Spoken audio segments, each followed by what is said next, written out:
What up? What's going on? What's happening, guys?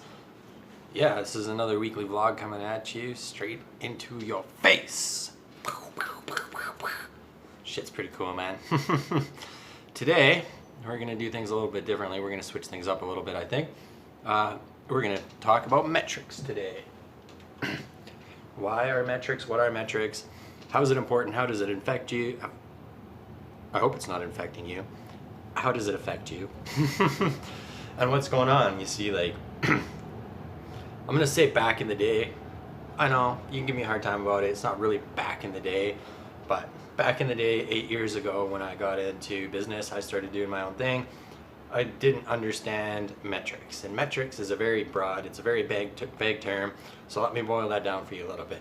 Metrics like, who do you want to work with? Why do you want to work with them? Your ideal client is what that would fall under.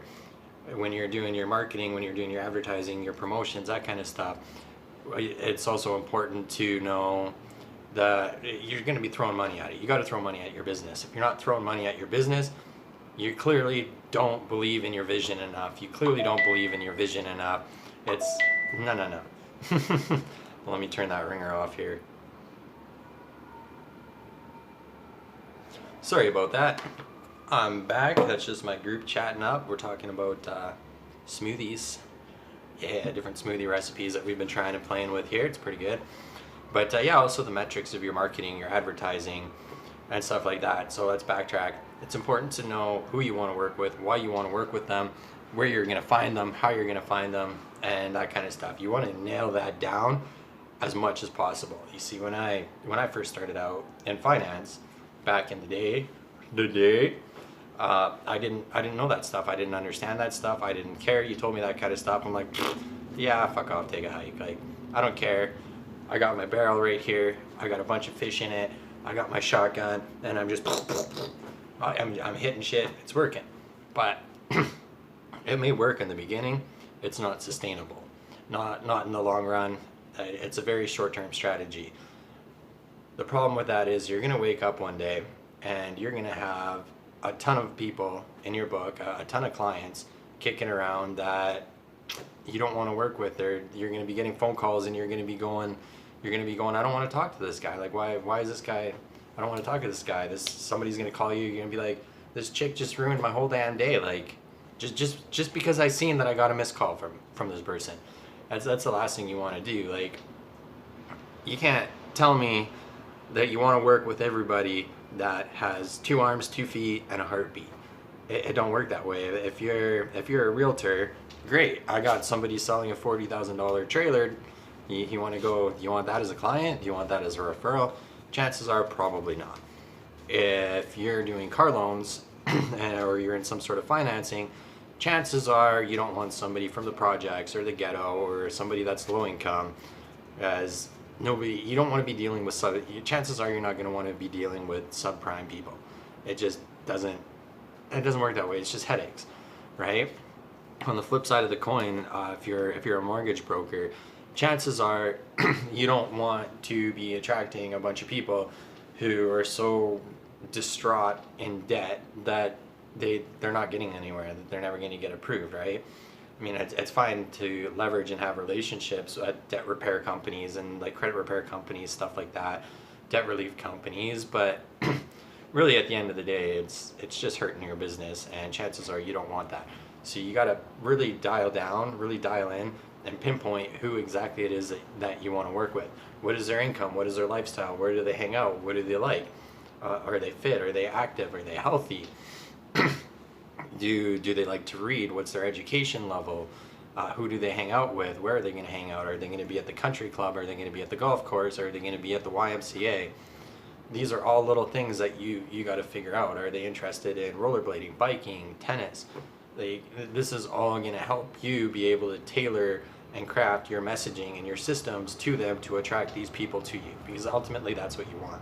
You don't want to be sitting there making my mistake with a shotgun and trying to shoot fish in a barrel, right? You want to be sitting there, you want to laser focus. You want a sniper rifle, right?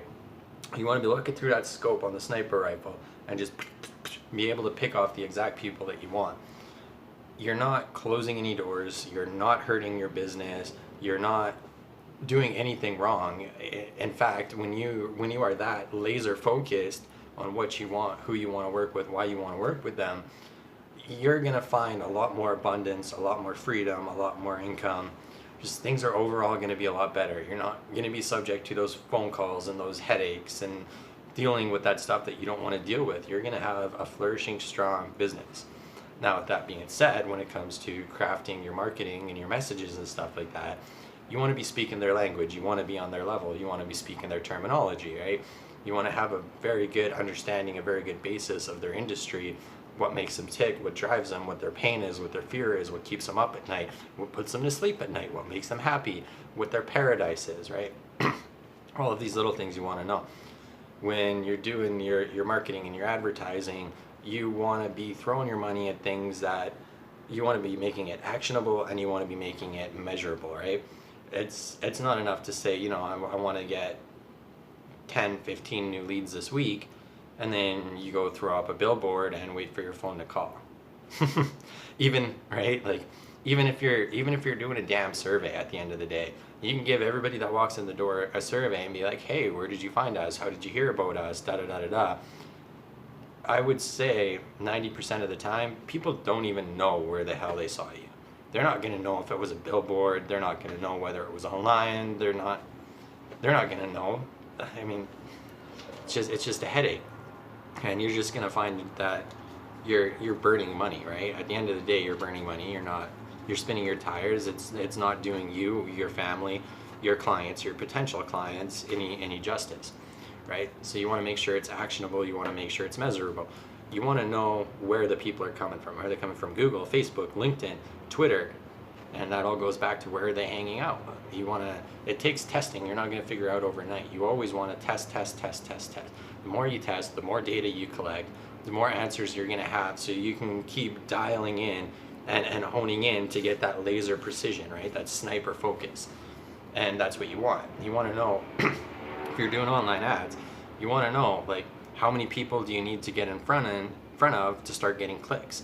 How many of those, so that's going to determine your cost per click. How many clicks do you get out of your clicks? How many conversions are you getting? What's your cost per lead? You're going to want to know all those dynamics, be able to measure it and dial it down, and just keep dialing it in, right? How much are you willing to spend to acquire a client? If you're only willing to throw $1,000 a month to acquire a client, and your competitor is willing to dump $4,000 a month, well, they're going to bury you, right? Your marketing and your advertising is going to go to the back burner. And I'm not saying that, you know, you need to have a big budget to get started by any means. Don't get that impression whatsoever. Starting anywhere is a good starting point. Even if you only have $500 a month to throw into your marketing, throw into your advertising, that's all good, because you're going to start, once you have all those metrics figured out, you're going to start seeing those clients, those ideal clients coming in. You're going to be able to track it. You're going to be able to measure it. You're going to be able to know what's working, what's not, where to put your focus, how to put your focus. And that budget, you can start scaling it, and you can start increasing it, so that 5 clients, those 5-10 clients you're getting a month, if you scale up and double your budget, well, now that's 10-20 clients a month, right? 15-20 clients a month. And it's just going to keep going and going and going, to the point that, yes, you're going to have infrastructure, and you need technology, and you need robots, and you need stuff like that to help you manage. But the technology and the automation is only going to carry you so far before you start needing an assistant or a VA or a secretary. You're going to start needing more sales staff, or, you know, you can start hiring students, and you can start making an impact on society. You can start making an impact on the world, right? Yes, you can argue you're already making an impact, which you are, by providing your product or service to the marketplace and getting clients. That's all good. But you can really enhance your legacy by scaling and growing to the point where you're slowly stepping away, and you're now employing people, you're now paying people, you're now contributing to the economy in a bigger way, right? And that's really what it's all about. Because, I mean, I know lots of people that they're never going to retire, they're going to work forever, and that's fine and great. But also at the same on the same token, the vast majority of those people, yeah, they're going to be working until they die, they're never going to retire, but they have infrastructure, technology on one hand doing all the heavy lifting, They have staff, on the other hand, that are happy because monotonous, redundant, bullshit tasks are being handled by technology, and they could step away to the point where they're just supervising. They're, again, it all comes down to data, metrics, and analyzing it all, right? What's working, what's not. If people are no, if you got people on your staff that aren't serving your mission, that aren't serving your vision, that aren't really going anywhere, contributing much, you can fire them, you can rehire them, right? Not a big deal. You can automate your training process, right? I could use all these videos that I could craft them, tailor them into training for people that I'm hiring down the road, right?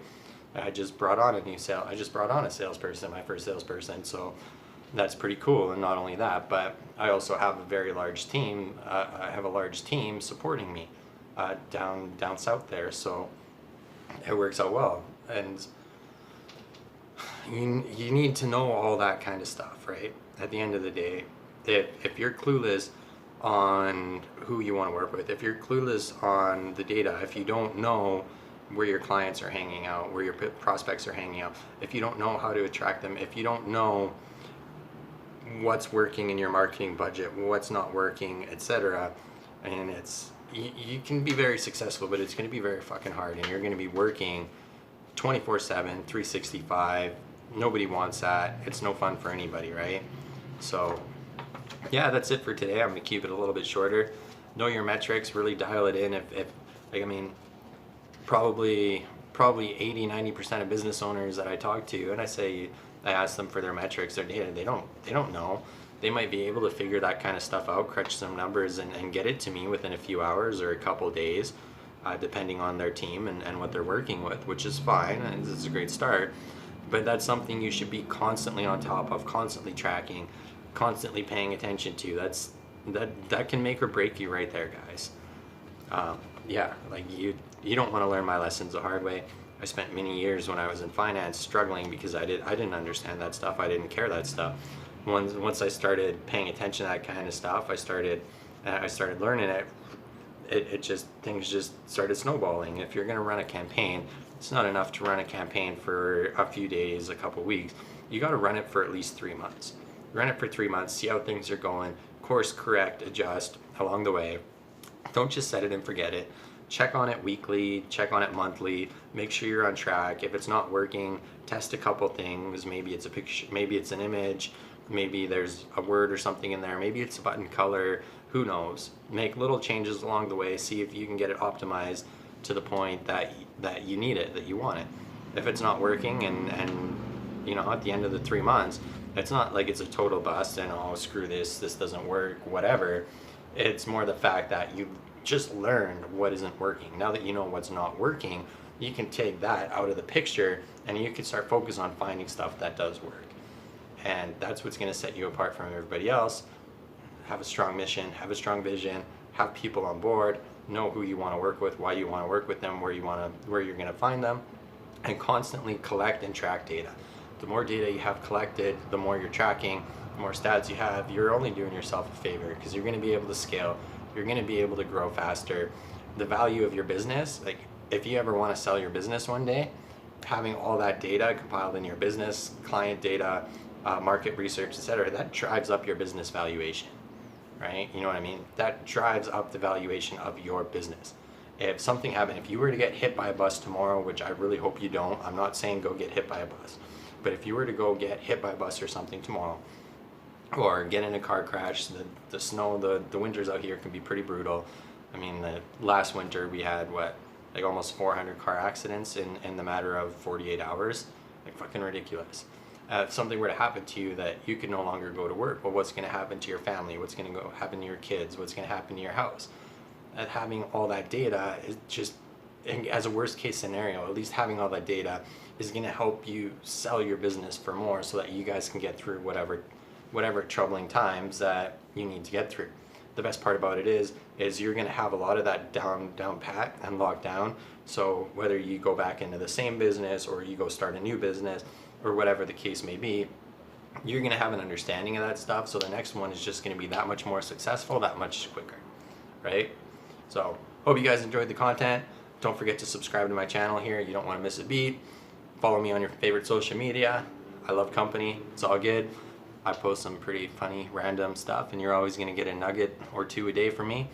I'm not much for redundancies, so yeah, have a great day, guys. Like I said, follow me, subscribe to my channel here, follow me on your favorite social media.